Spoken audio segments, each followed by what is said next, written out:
Hi, this is James Shark at Westpac with our London ABC report for Tuesday, the 8th of May. Well, it's all about Greece and the inability of the Greek political parties to form a government.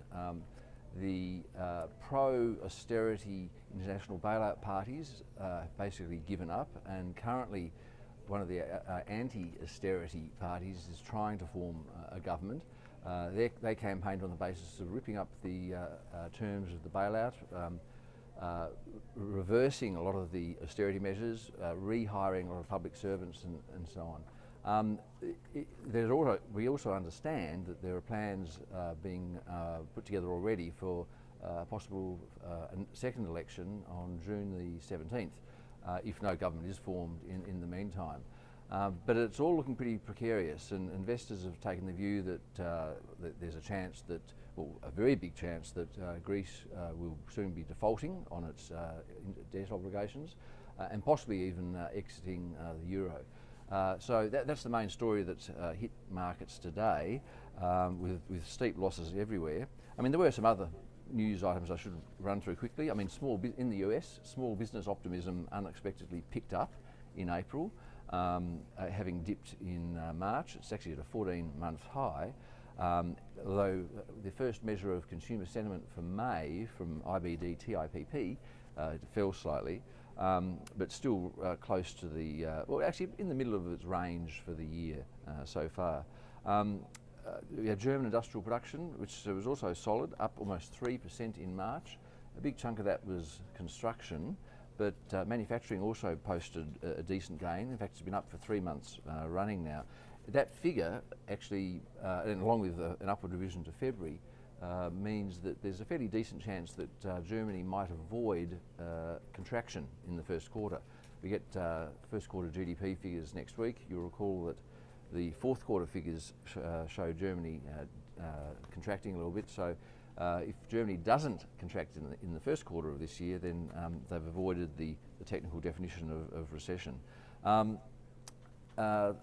the UK, we had slightly softer shop prices in the month of April, and that's usually a reasonable guide to the CPI, suggesting that the uptick in the March CPI, which has worried some analysts and created some uncertainty about whether there'll be a further round of quantitative easing from the Bank of England, does suggest that uptick in the CPI might prove to be temporary. So they're the main news items, but as I say, a lot of concern about Greece and potential contagion for other markets if they were to default or leave the euro. So running through the numbers as they stand, the London market down 1.8% today, the French market down 2.8%, the Germans off 1.9%, the Spanish are only down 0.8% today, and the Italians down 2.4%. So, excuse me, voice croaking a bit. In the US, we've got at the US lunchtime, we've got the Dow down 1.3%. The level there is 12,835. I mean, there are a couple of corporate stories. McDonald's disappointed. Their sales are up less than analysts had expected in their latest result.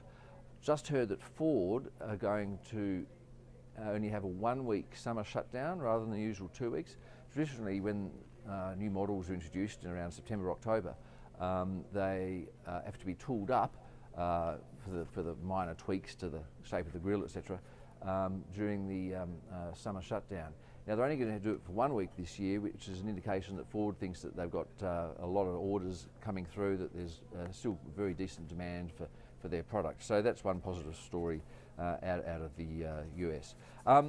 In terms of commodity markets today, pretty negative. Look, got copper down 2.5%, gold down 2.3% at $1,601 an ounce, and oil's off 2% today, just $96 a barrel for oil. The Aussie dollar's at 1.011 against the US dollar. That's the lowest for the year so far. It actually was temporarily below 1.01 against the US dollar. So not too far above parity again, as I say, for the first time this year. And that's about it. You had the budget in Australia pretty much as expected.